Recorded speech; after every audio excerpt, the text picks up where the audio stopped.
man, it's so great to have you. Thanks. So look, we're just going to kind of jump in and get started. Cool. You'll talk about some wine, but I just want to we got a lot to cook, so I figured we could cook it. Get rocking. I really, I went to your market, saw you had some great looking salmon and some great looking tuna, and I thought, perfect, I'll pick that up. And I thought what I could do is just show a couple different techniques of cooking these fishes. Excellent. Different approaches you could do. Everything simple. And also how to make a really simple, versatile sauce using some wine and just kind of combining everything to where you could literally go in the store, grab a couple things, go home, and you could put this whole dinner together in no time at all. In fact, this is all being done in real time. So let me just quickly, Mickey, let you know what I've got going here and let everybody know how I'm doing the salmon. So I took some salmon, put it into some smaller fillets, kind of portioned them out, just seasoned them with salt and pepper, and then I have a skillet here that I poured some Chardonnay wine into, just enough to get about a 1/4 inch layer on the bottom. Let that come up to a simmer, and I'm basically going to steam that salmon right here in it. It's going to take about 8 minutes to steam. Now, looking beautiful. Let me show you what I'm going to do here. Now, look, if I'm sure at home and responsible people, unlike myself, the first thing I do is I throw away all those tops, the little lids, because I never use them. But then every now and then I realize I do need one. So let me just show you a little trick. And here at the restaurant, trust me, we lose everything here. So we don't have no lids. So what we do is, if you have, this is just a little trick you can do. If you have a skillet the same size, we're just going to flip it over, and this is how we often steam stuff in the restaurant. Like for example, we'll throw some mussels in there, and we're just going to, again, wine up to a simmer. We're going to put a cover on it. It's going to take about 8 minutes. So we're just going to let it do its thing.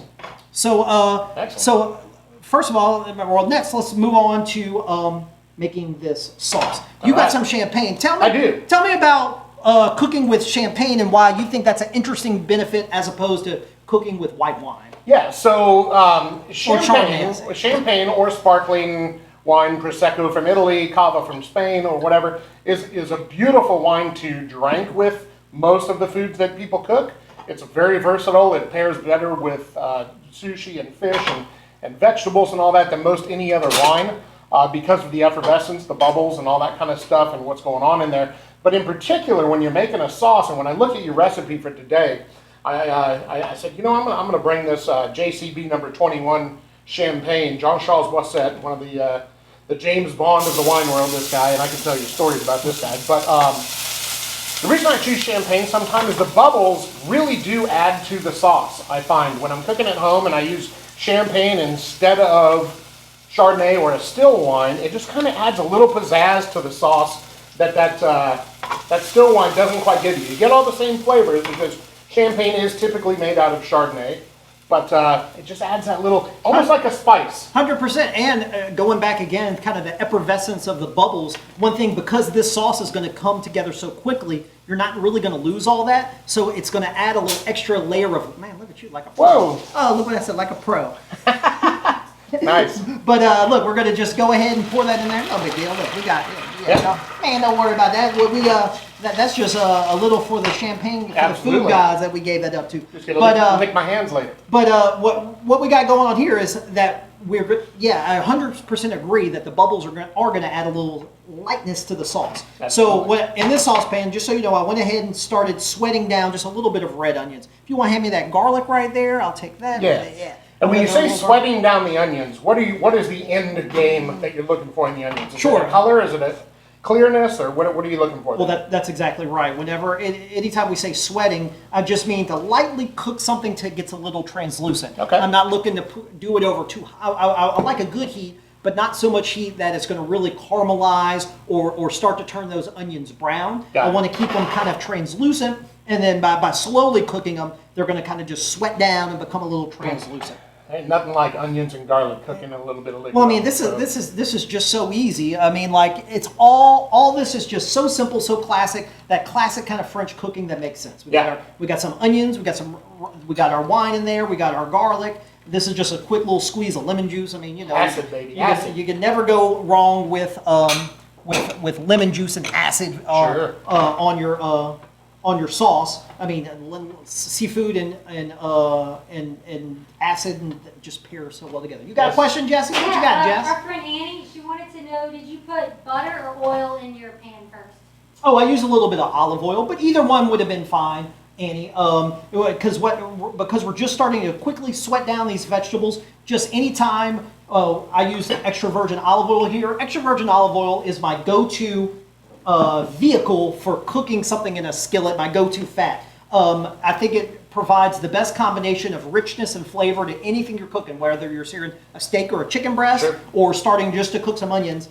But you get different benefits from different things. Butter is awesome anytime you can use it, but the thing you got to worry about butter is it can burn very easily over high heat. Yep. And then something like a salad oil is great when you really want to make a roux for a gumbo and you need something to really get to a high heat. Because if you were to get olive oil too hot, especially extra virgin olive oil, it will start to break down because it can't handle too extreme heat. So you just want to use your different different fats that you're going to start with for different Is that called the purposes. smoke point when they talk about oil? Yep, when it starts to smoke. And that's always what we're looking for. Basically, anytime you put an oil in a pan, when it starts to smoke, that's the pot telling you it's ready to start cooking. It's saying, throw me your onions in, throw me this in. Yes, so indeed. we got our wine. What we did was we started reducing it. I'm now just going to add a little bit of heavy cream. And look guys, not adding much. This cream is going to just act as a binder that's going to kind of help thicken this. And as this reduces, it's going to thicken down a little bit more. I got some parsley here, and if you want to hand me those capers, Yes, we're going to get some indeed. capers going in there. What as well. is a caper? Sure. That's a great question.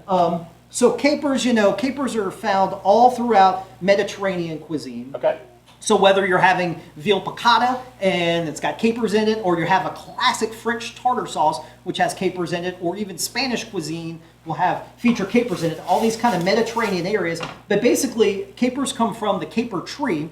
This is the berry from a caper tree, just like olives are the berry from an olive tree. And they're treated, although it's not an olive, it's kind of in the same, they're treated similarly, where they're plucked and then brined. Just like an olive is taken and brined. Okay. Same thing with a caper, but capers kind of add this great acidic, flavor's salty great. Yeah, quality that's- to anything you do. So we're going to go ahead. So great question. So we're going to get that in there.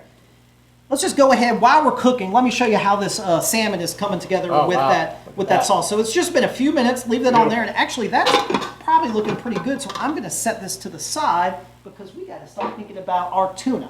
No. Now, talk to me about seafood, Mickey. What's your favorite personal fish? Tuna. Tuna? Tuna seared rare. Ahi tuna seared rare is got to be my favorite fish. Although I will say that a real nice flaky Chilean sea bass, which is really hard to come by in stores, especially for the normal consumer, is amazing.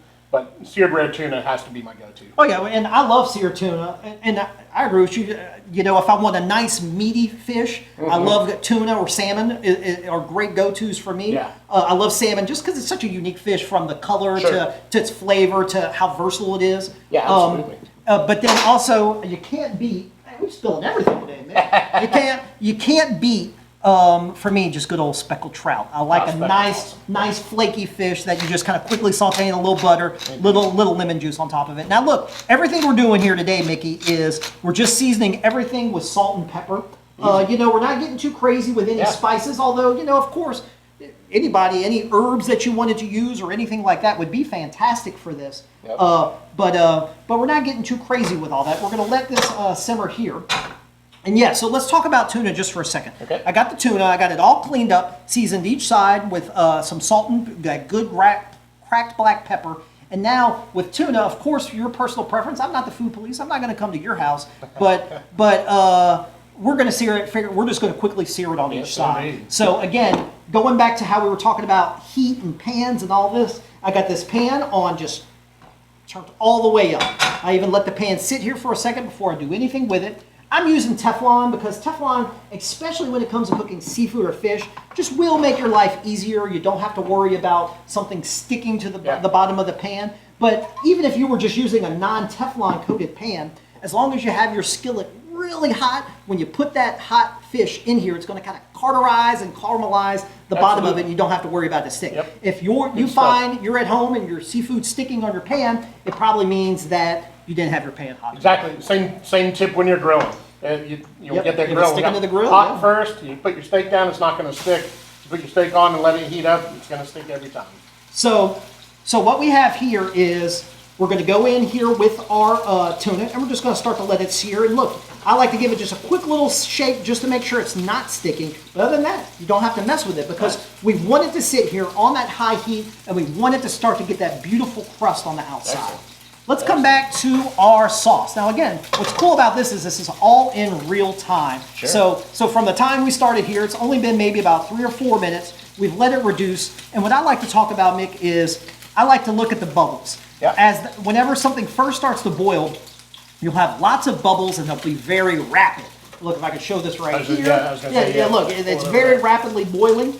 As a sauce starts to thicken, you'll naturally start to see the bubbles get bigger and a little bit more slower, and the sauce will start to thicken. You know, they always like to say, toe the back of the spoon. Well, we're almost there. Like, or you know, we're almost just about. So we're gonna let that cook down a little bit. We're gonna come back to our salmon, and again, we're looking to maybe only cook it about a minute or 2 on each side. Yeah. Now let's talk about delicious. what are your summer, as this kind of keeps searing off. Let's talk about some of your favorite wine pairings. You even brought a couple. We already talked about the champagne, but let's talk about a couple different wine pairings that we can do here that pair great with. Yeah, as we break into spring here in the United States, we are getting to the point where it's getting a little warm. Man, it's been beautiful out recently. So we're not quite breaking into Cabernet, Syrah, huge red season. Now again, one of the first things I ever preach about wine is whatever you like is what you should drink. So if you're just drinking Cab year round, go for it. But if you want to lighten things up a little bit as the spring comes and you're looking more towards the fresh fish and maybe it's Lent and things like that and we're not doing the meat, you're looking more towards things like Gamay-based wines from Beaujolais. Pinot Noir is going to be one of the most popular red wines that people do during the springtime. And man, Pinot Noir and seared ahi tuna with the right sauce and all that kind of stuff is amazing, especially if you have a nice light Pinot Noir. This is a whole cluster Pinot Noir from Willamette Valley Vineyards in Oregon. This is actually the wine I'm doing on my show, the Weekly Wine Note, tonight. Perfect. And we'll talk about that show in just a second here. But white wines are fantastic nowadays. You've got Pinot Grigios, Chardonnays. A lot of the Spanish whites are my favorites at this time of the year, the Rueda and the Albariños and things like that. They're just fantastic. They've got a acidity that's really zippy and racy and kind of just refreshes your whole being about this time of year. So it's pretty darn good. So yeah, just to circle back on some of the things I picked up on that you were saying, and as the salmon starts to here, let me show you all this real quick. We just seared off that salmon. This has literally been about a minute and a half on each side. It's probably still good and rare in the middle, so we're just going to set that down. And that might not be there in a minute. Hey, back off from my fish. All right. But just to circle back, I love pairing Pinot Noir with fish and the opportunity we could do. So even this recipe that we're doing here, of course, we put the champagne in here. However, you could very easily, if you're going to know you're going to be drinking Pinot Noir that night, well, just don't add the champagne and add the wine that you just add a splash of that, whatever wine you were going to drink that night, just add a splash of that. Now look, let's just come back here and let's finish off this sauce, and this dish is done. Amazing. What do you mean? So first of all, what I've done is you can see if we look here, see how this is, Let's see how it's just in that couple of seconds from searing the tuna, this is reduced. Right. So now I'm going to take some of this unsalted butter, and what I'm going to do is you'll notice, look, I killed the flame on my cooktop here. Yep. The reason for that is I want it to still be, it's still hot, but I don't want it to just be rapidly boiling like it was just a second ago. Break the butter. Because that's exactly what it's going to do. I'm going to I'm going to take it off the heat, turn that fire off, and I'm just going to start adding a couple pats of this butter. That's kind of been sitting out. It's still a little cold, but it's at room temperature. And I'm just going to start swirling this butter into this caper sauce, which has all those beautiful capers and red onions in it. And you said unsalted, and most people I think at their homes pretty much use salted butter because it tastes better plain. If you just have butter on toast, salted butter always tastes better. It's perfect. Yeah. But why do you use unsalted butter when you cook? That's a great question. Almost like we talked about this before. No, but I said, he was asking me this before. Sorry, I said, wait till we go live. We can talk about this when we go live. No, here in the kitchen, of course, you're 100% right. If I was gonna just have butter for bread, salted butter is fantastic. If I was just gonna melt some butter for some lobster, salted butter is fantastic. For almost everything else, I, as a chef, prefer unsalted butter just for the reason that it gives me control. Meaning that, the salt's already in the butter. If I start adding a bunch of salted butter into this sauce that I'm making here, well then, it's very potentially could happen that this sauce is going to be really salty and I have no control of it. I want to be able to control how much, so with this being unsalted, I'm going to come back later and I can control how much salt that I'm going to put into my dish, as opposed to just the salt's going to already be baked into salted butter, so I won't have that control. And I will say, for you watching at home and watching this amazing chef do his work, the unsalted butter versus salted butter thing is huge, because a lot of people get done with their dishes and like, man, it's too salty and I don't know why. And a lot of times it's that extra salt kick from the butter that you're using. So start with that unsalted butter. You can always add. You can't take away when you're cooking. It's kind of the what you got? Jess is waving her hand. What you got? This is a question for Mickey, actually. But Anthony asked, do you need to have a dry wine or can you use sweet wine? Great question. You can use whatever you like. I typically at home when I'm cooking will pick a wine first and then pick out something to make based on the wine I'm drinking. So if I'm choosing a Riesling or a Moscato or some sort of sweet wine like that, I'll use that in the sauce, sweeten the sauce up a little bit, and then when I put that over the fish, now you've got the wine that's in that sauce and it's going to pair great together. So yeah, that's a great question. You can absolutely use sweet wine if you'd like to. Dry wine really is only necessary if you don't want the sugar and the sweetness, and that's about it. All right, well, back here, we've finished swirling in some of that butter just to get some nice kind of sauce consistency. A little salt and pepper in there, and now we're ready to plate it up. Of course, at home, you pair this dish up with whatever you like. I just have some very quickly sauteed vegetables that we're going to have just to have some nice kind of vibrance and crunch to the dish. So these are just some quickly sauteed Brussels sprouts, and I have a little squash, zucchini, and some bell peppers and onions in there. We're going to add that there, and then look, let's come back to our salmon that we have. Indeed. Set it over here. Now all we need is more room here. But look, so again, this was so easy. This just steamed in that wine for about 8 minutes, and that's going to cook that salmon all the way. And then for this tuna, let's chop this tuna up. Let's see how we look here. I like to take the tuna and just kind of get some nice cuts here and fan it out. Yep, 100%. What you think about this, Mick? You like how it's cooked? That's my style right there. This is going to be your lunch today. There we go. And then we're going to come back with the sauce. And then again, what's great about this sauce, this is versatile. Any seafood you can think of, this is going to be really fantastic with. Whether it's salmon, whether it's this seared tuna here. Really kind of get it some generous stuff on it.